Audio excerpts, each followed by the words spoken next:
Now, it's my pleasure to introduce Katrin Marhainekke from the German Research Center for Artificial Intelligence, who is going to present the European Language Grid, the fastest growing platform for sharing and dissemination of language resources and language processing tools and language technology services. Katrin, the floor is yours.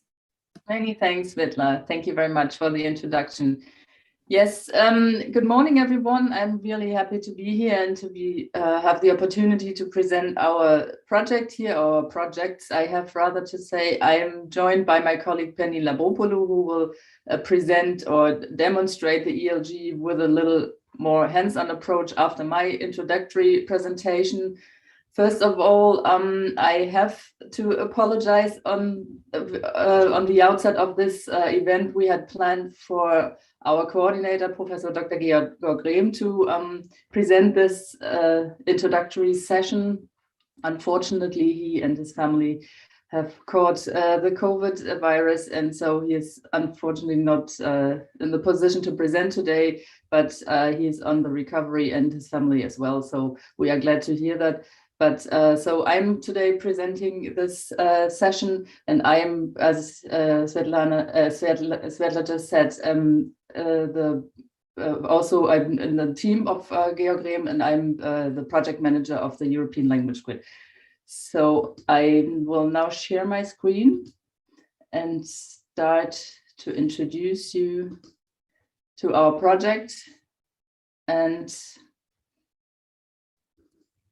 to our goals. So I'm sorry, this is not what I intended to do. Oops, where's my presentation? Sorry about that. Everything worked, maybe tested. So again, let me try one more time.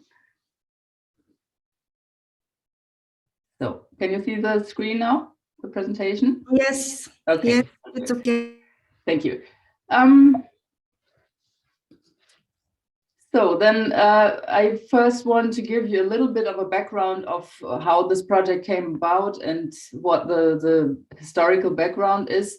And then I will a little bit lead you to what the project actually is, what the main pillars are, and then we will see a little bit more what people can do at the platform, and we will have also a little look at the ELE project, the European Language Equality Project, in the end, but I will only touch upon this very shortly, so not to, because in the interest of time, but these two projects are linked, so it makes sense also to have a look at that.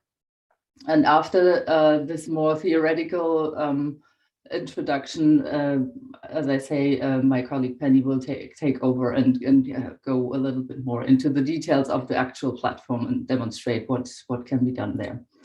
So as you all know, the topic of multilingualism is a very European topic. So multilingualism is at the very heart of the European idea. We have 24 official EU languages, I have to say, that all have the same status, plus many dozens of regional and minority languages, and also languages of immigrants and trade partners. So we have to deal with many, many different languages in Europe. And this also, of course, comes with many economic and social and also technical challenges. So what's clear and obvious is that the digital single market, in order to work, has to be multilingual. We need cross-border and cross-lingual and cross-cultural communication. But this, what we also have observed during the past years and decades, is that the fragmentation of the language technology market and the landscape is very large, and thus leads us to more problems, and these have to be tackled. So this discussion has been going on for more than a decade. More than 10 years ago, the first Meta Forum has taken place at the international conference that deals with problems of multilingualism in the initiative of MetaNet. This has been going on with, or has been has been worked on in various different projects, like MetaNord, an initiative like MetaNord, MetaNet for You, CESA, and others. This has resulted also in new resources and platforms and in new initiatives like MetaShare and others. We have had many conferences to come afterwards, and also in the year 2018, the proposal was written for the European Language Grid. So the European Language Grid started out in 2019, and it runs until the summer this year, 2022, June 2022.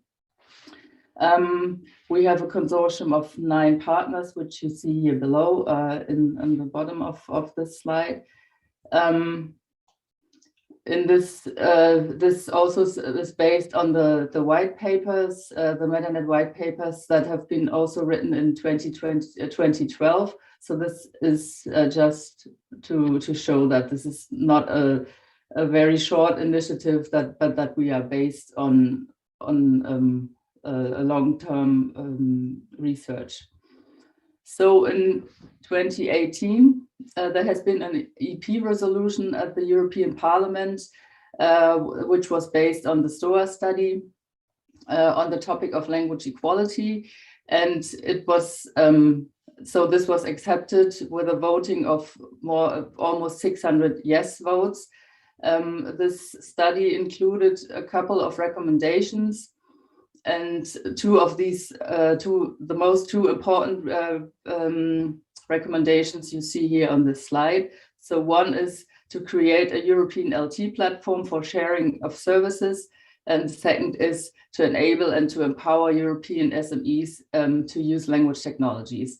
And these two recommendations are addressed by the European Language Grid.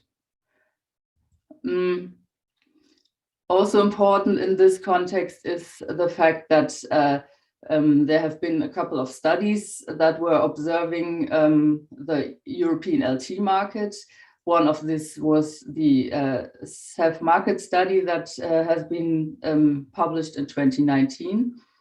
And in that study, one of the observation was, or the estimation was, that the EU market will have approximately already in 2020 1 billion market share, but 1 billion euros market share. But this would also be disrupted by dominant global players from the US and from China. So we are now already beyond this state. The global share was estimated to be by 2015. You see that here in another forecast by with almost $30 billion. So this is really a forecast that shows how the what is still to or what the share we can expect will be looking like, and it would be really important for European SMEs and players to take their role here and have their share. So the situation in Europe at the moment is, or already for a long time, is that of 70% of the LT vendors have up to 50 employees. So that this means that most companies working in this field are small companies, small and medium-sized companies. And despite the fact that the revenue per company is growing, the market is highly fragmented. So we have hundreds of SMEs, and many address very, very specific sectors and languages. Out of this, we can learn that Europe is strong in the research and innovation field for language technology, but we are not as successful to scale these innovations and to capture the market and to monetize this. So what Europe needs here is that European alternatives to fill gaps, so that we are not so much dependent on US, American, and Asian resources, and so that we can avoid monopolies. The digital single market should be developed on its own infrastructure and not rely on the infrastructure of other continents. And also the public procurement can be a major driver for European LT industry to avoid this dependence. So what we understand from here also, again, a common platform is needed to connect the demand and supply as well as the industry and research. And this is what the outset is when the European language grid started in 2019. So our objectives were to establish the ELG as the primary LT language, LT platform for Europe, and also as a marketplace to tackle this problem of fragmentation that I just described. We want ELG to be a platform for commercial and non-commercial industry-related LTs, so functional and non-functional. And this is also what has been happening during the past 3 years. We will show that later. We want the European LT community to upload their services, their data sets, and to deploy them and to connect with and make also use of the resources that other providers and other stakeholders make. And by this, we expect the businesses to grow and to benefit and to scale up and unleash a very, very large potential for innovation that we have in Europe. So this was the kickoff meeting. You see, we started again, as I said, already in January 2019. We have 3 years of the project are over now. So we are now in the very final months. Again, you see here the consortium and the partners that are involved. This is our project timeline. We are now here in the very end, as I say, in the final months. We are now in month 38.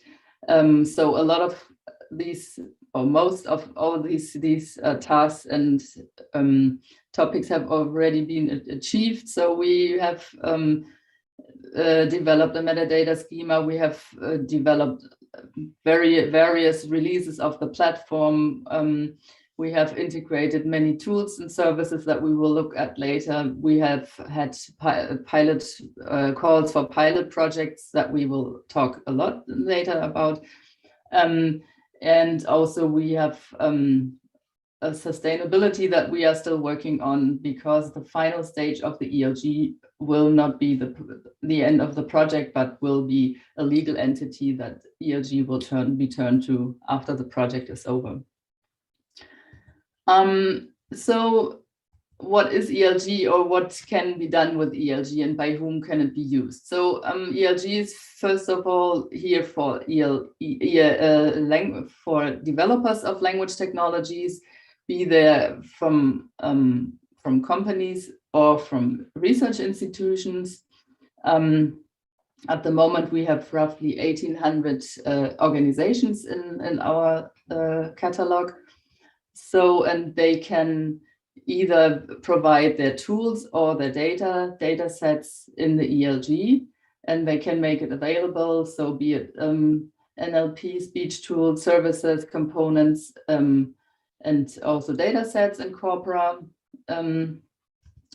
They can go through the APIs into our platform and will be then visible and usable by the users or consumers of the LTs.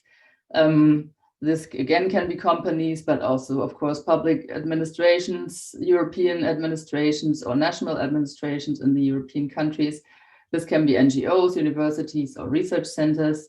At the moment, we have on the user side a couple of hundreds organizations in our catalog, but basically this can be anyone who's interested in the topic.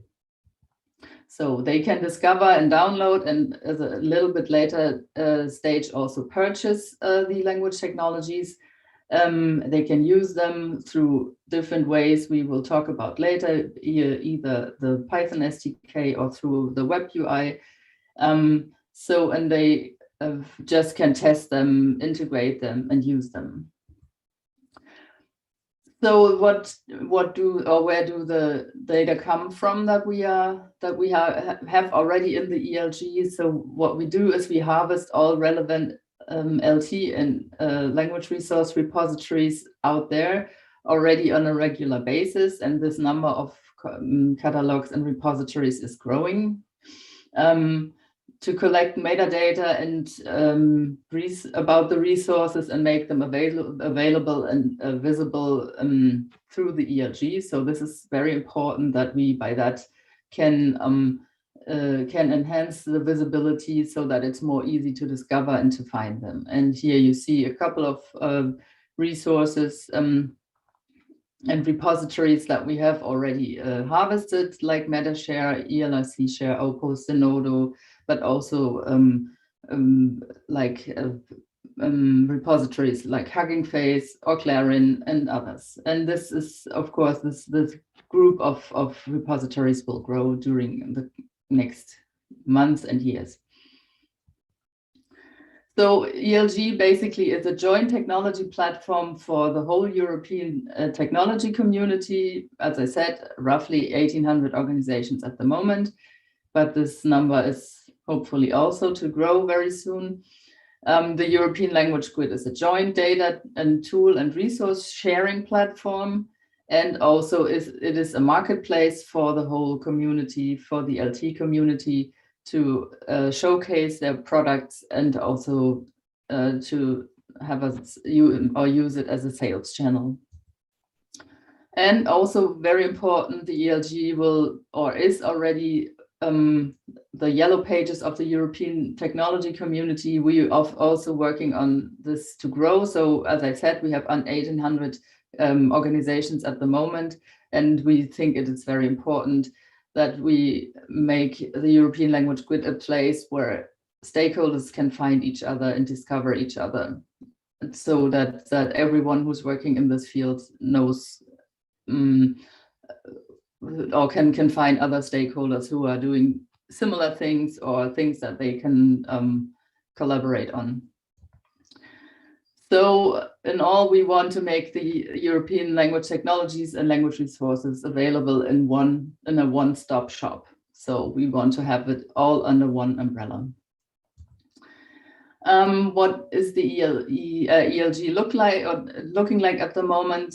So at the moment we have, and we are still in release 2. Release 3 is coming very soon. We have at the moment 11,000 resources, of which a bit more, or 6,200 are corpora and data sets, 2,800 roughly are services and tools, and of these 500 are functional services directly within the ELG. For the others ELG works as a proxy. We have more than 2,200 lexical and conceptual resources, more than 400 language descriptions, and as I say, roughly 1,800 organizations. I won't go into the details of the right-hand side of the catalog because we will look at this in a moment on the platform.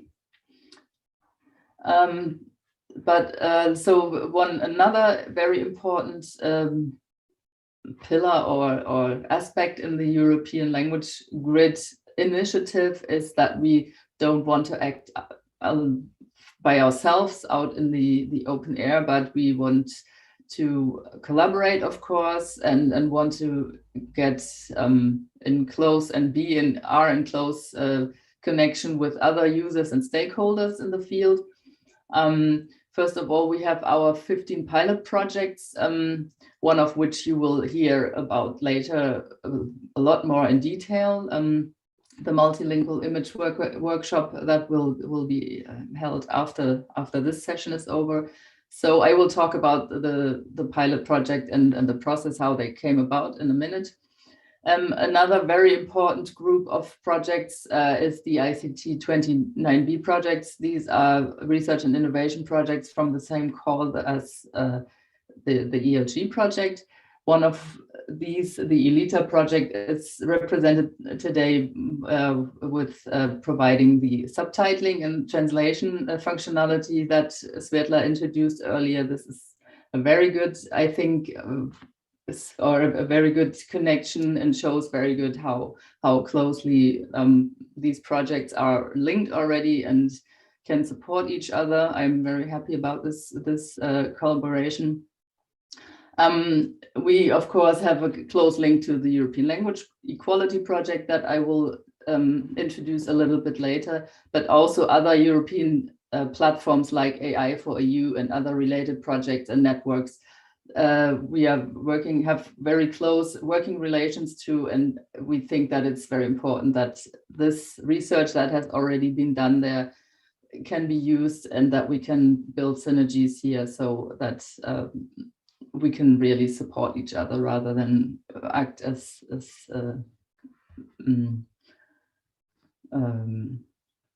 or hindering each other and building reinventing the wheel over and over again.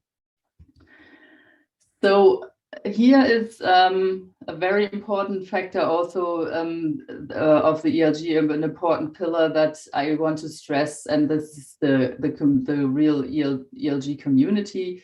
So the NCCs, the National Competence Centers that you can see here on the pictures, this is a group of people that lead our national competence centers in the various European countries. We have 32 of them. And this is a strong international network of national networks, and they help us to broaden ELE's reach and to identify important and relevant content for the ELG, and also to interest companies in using the ELG. And this is basically why I'm today talking to you, because exactly that's what's happening here. So Svetla Koeva, our Bulgarian National Competence Center lead, has exactly with this goal organized this workshop today, and this is a very, very important part of our work. And so this happens not only in Bulgaria, but all over Europe, and the main goal is to support our mission. And we are very glad and happy to have these supporters all over Europe. The other initiative that has been started in the European Language Grid is the European LT Council. This is a work that has been started in the first year of ELG, but has been taken over by the work of the European Language Equality Project right now. So as I say, I will touch upon that a little bit later. Again, here you see the list of all the NCCs and national competence centers and the representatives that support our work here. I want to briefly lead your attention to the industry in ELG. So this is a very important component for us, because there are many platforms out there that rather deal with research centers and the research community, which is of course also very important. But we have as a goal to also attract the LT industry in the ELG, and this is why we especially are looking for closer bonds and connections to industry representatives. At the moment, out of the roughly 1,800 organizations in the European Language Grid, a bit more than 900 are companies, which is a very good number. We think that this is already is already a good representation of the organizations that we have in Europe at the moment. However, this number is of course not complete, and we are working on completing this. Here you see on the slide the distribution of LT companies that we have in our catalog. So for Bulgaria, it's It's 31 companies at the moment that we have listed. I'm sure we haven't caught all of them, but so maybe after the session today, this number will grow as well. That would be, of course, also very nice. As I already said, the European Language Grid is running only for a couple of months, so for 4 more months, and then the project will be over, but ELG should not stop then, but rather become a sustainable initiative and a legal entity. So we will really work on or continue the work that has been started in this project once we have established our legal entity. This comes, of course, with quite some requirements and some costs. So we need to make sure that we have a high availability performance. We have SLAs, need SLAs in place, billing support. All these things create quite some costs. And we are now in the process of identifying ways and approaches to cover these costs, also on a long-term basis. This is, of course, very important. And are working on an operational model for the time after the project runtime. At the moment, the options are either a for-profit or not-for-profit company or association or foundation. This hasn't been completely decided yet, but the not-for-profit company option is the most likely at the moment. We have been working on business model canvas and have defined already a product portfolio of roughly 20 products. And this is now up for a market validation of these ideas to make sure that we can start then at least by the end of the project with the establishing of the legal entity, which is in the middle of 2022. A word on the open calls for pilot projects. So one very important aspect in ELG were our pilot projects, and still are, because a couple of them are still running. We had during the project runtime two open calls for pilot projects where companies and research organizations could apply for. So the eligible were only SMEs, not large companies, of course, and research organizations. One open call took place in March and April 2020, and the other one in October and November 2020. The idea of the pilot project was that they either, as type A, broaden the ELG portfolio, so develop something that can be fed into the portfolio, or as type B, demonstrate the usefulness of the ELG, that is to use something that is already there in the ELG, so make use and further develop this. So these two types were defined, and the applicants could apply for up to 200,000 euros per project. We had all in total 2 million euros as funding for pilot projects in total. And in the first open call, we spent 1.3 million euros, and in the second open call, a bit more than 500,000 euros. The projects should not take longer than 12 months, so that they are closed during the runtime of the ELG. And as I say, only SMEs and research organizations were eligible. So, and these two pilot projects or calls for pilot project were very, very successful. We have received many, many applications and evaluated only in the first call 110 project proposals. And in the second call, also almost the same number. So that was really a hard decision.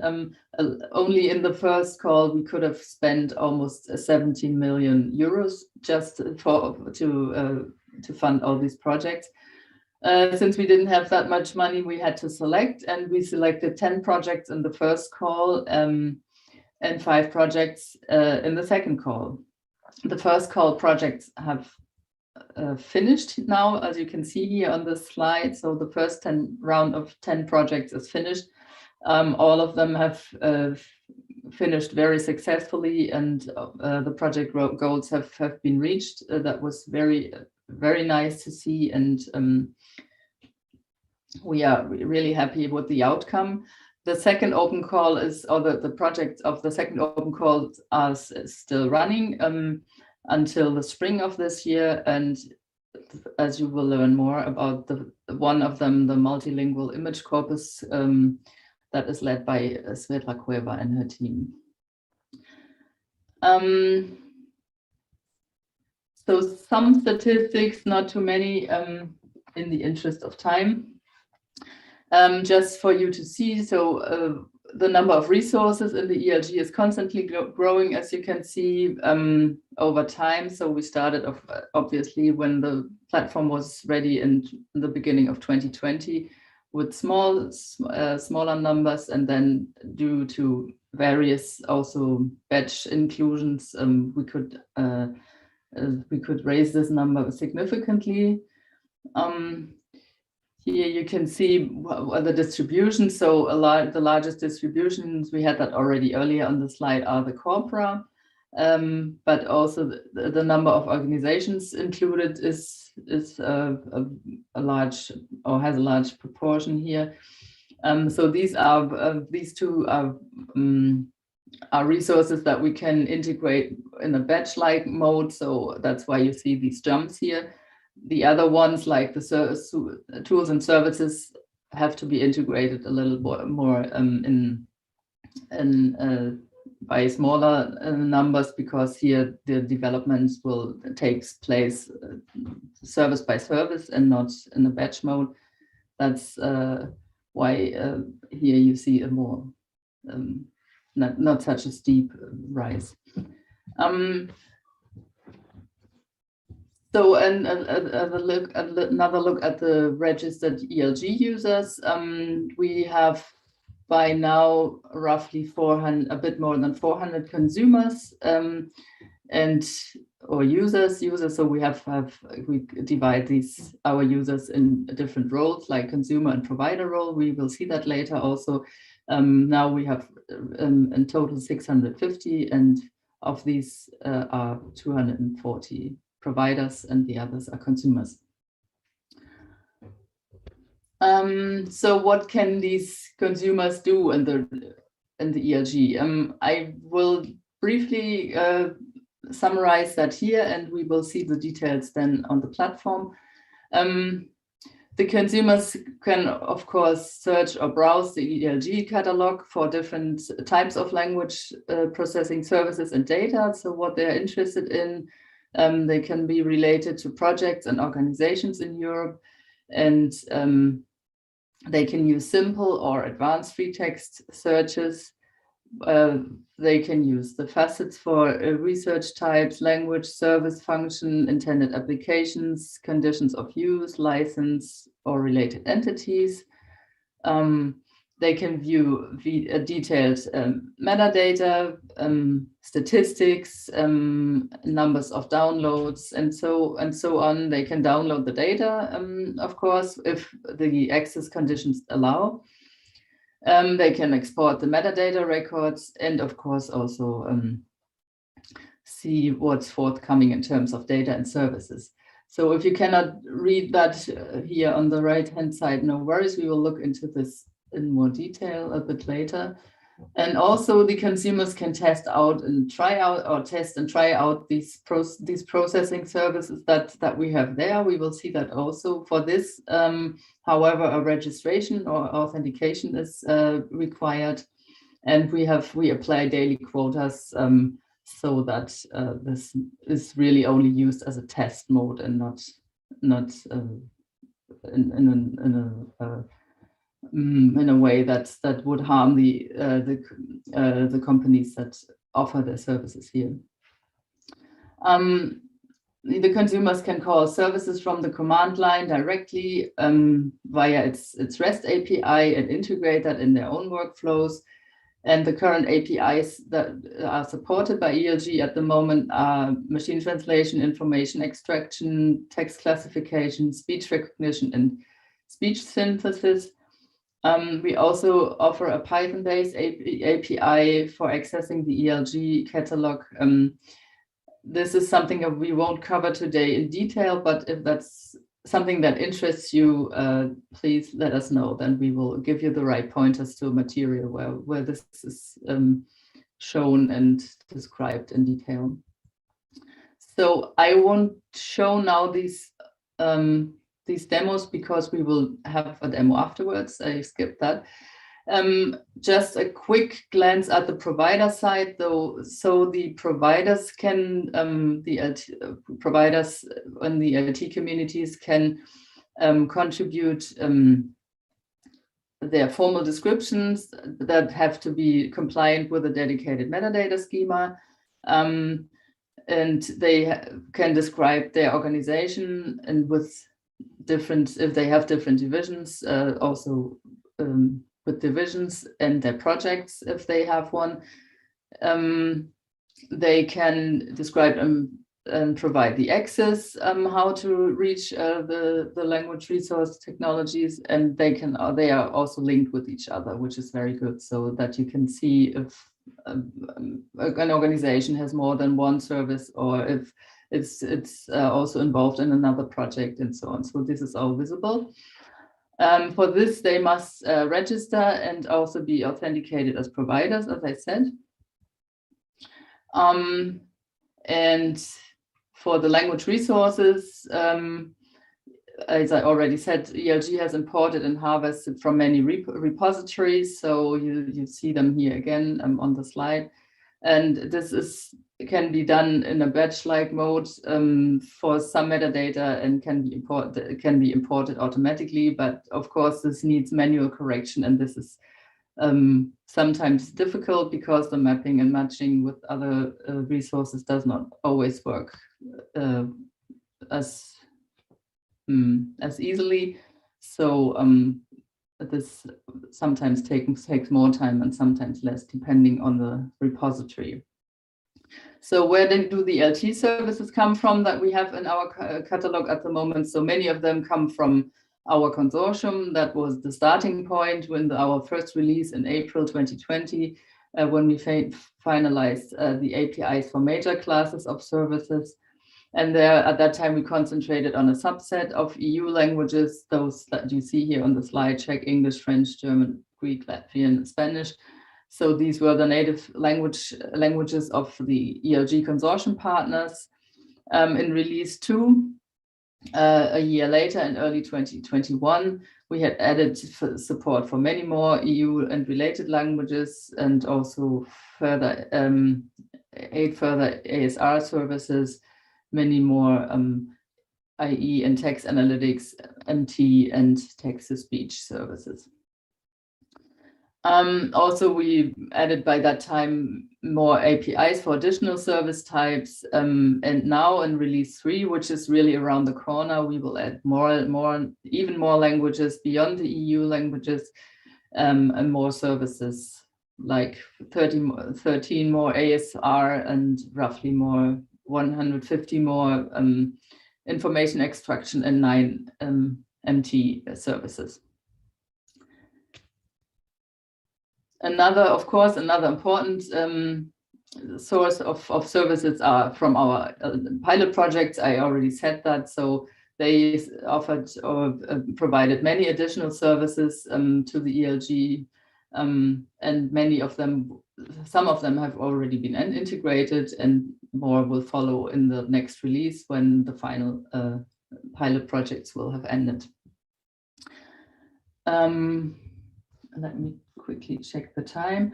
So, and the other source of services is from other projects, like these that I've already mentioned, comprise Embedia and other projects that need or use ELG as a dissemination platform. I will now not go into these details because we will see that in a moment. I just wanted to stress again that the ELG is an initiative in the wider LT and AI ecosystem, and that we really work on building bridges to the existing platforms and infrastructures that are already there and or that are emerging also at the time. And this is also important. Of course, ELG is also used for and within the ELE. So these two projects, as I said in the beginning, are linked. And we are using a mixture of automatic and collaborative population of the ELG catalog. And these resources that we collect in the ELE project go into the ELG catalog. So what we see here is just only a snapshot of the languages of the resources that we have in ELG at the moment. We can see here the situation that we know already is there for many years and decades, and that we still haven't really tackled yet. And that is that most of the resources are in English, especially with regards to the corpora, and the other languages, especially down here in the second half of the slide, are represented only with small portions. So what we understand from that is that we are still very far away from the digital language equality in Europe. And this is where the ELE project comes into play. So this is the idea or the task for this project. The European Language Equality Project is to develop an idea of the roadmap, how to tackle this problem, how to come by and overcome this dominance of the English language. So the European Language Equality Project has a large consortium of 52 partners from all over Europe. It's coordinated by the ADEPT Center at Dublin City University and co-coordinated by us, by the DFKI. And the objective is to the development of a strategic research, innovation, and deployment agenda to achieve the digital language equality in Europe by 2030. So we cannot solve this problem within this project, but we want by the end of this project to come up with a research agenda and a roadmap how this can be done. So the runtime of ELE is 18 months. It started last year, 1st January 2021, and both projects meaning ELE and ELG, will finish in June 2022 together with a joint conference. So just quickly what we have done so far in ELE, only that you get an idea. So the very important aspect of the digital language equality, here we have a concept defined at the beginning of the project with dozens of technological and contextual factors that have been analyzed, and currently we are working on the selection of the factors and on the DLE formula. Many surveys have been conducted with stakeholders all over Europe to get a better understanding of the usage of language technologies in Europe and the availability. We will also have a citizen survey very soon that it's probably still be launched this month in different languages, also to reach out to different countries and also to users that are not so much involved in language technology so far. In this project also, we are working now on an update of the MetaNet white papers, especially regarding the overview and the qualitative analysis of the technology support in Europe. And another important outcome will be a dynamic and fully empirical dashboard. And for this, with the whole ELE consortium, we have collected already 6,000 additional records, language technology records. These records have been included in ELG. So this is now the outcome that we have in ELG, as I said earlier, more than 11,000 resources. And these resources will be the basis for a dynamic computation for the digital language equality metrics. So the basis, or with this number of metadata records, we can compute and visualize the DLE metric for all European languages through this dashboard, through this dedicated dashboard that we can then see in ELG. And by that, we can monitor the development of DLE in Europe over the time. This will be very helpful because by that, whenever a new resource will be made available through the ELG, this will increase the DLE metric also for that language, and we can really visualize this development. At the moment, all these analyses are taking place, and these reports are worked on. We will publish them in April 2022, so in 2 months' time, roughly, and by the latest September 2022, an ELE book will be published that summarizes all these research outcomes and results. Also, another book, the ELG book, will be published in the summer, and we have written many papers. We have a large ELG online documentation, so a lot of material has been produced already. We have a very vibrant social media work doing. So we have a newsletter that's subscribed that by I think this number is already outdated. So by more than 2,200 subscribers. You can consider reaching us via Twitter, LinkedIn, and also subscribe, of course, our newsletter. We would be very glad to have you among our subscribers. And there's also another thing that I would like to save the date for, and this is our Meta Forum 2022. So our conference on ELG and also ELE topics. This will, after 2 virtual conferences, hopefully happen again on site and live on the 8th to 10th of June in Brussels, but we will also live stream the event if you happen to be not around and still would like to follow.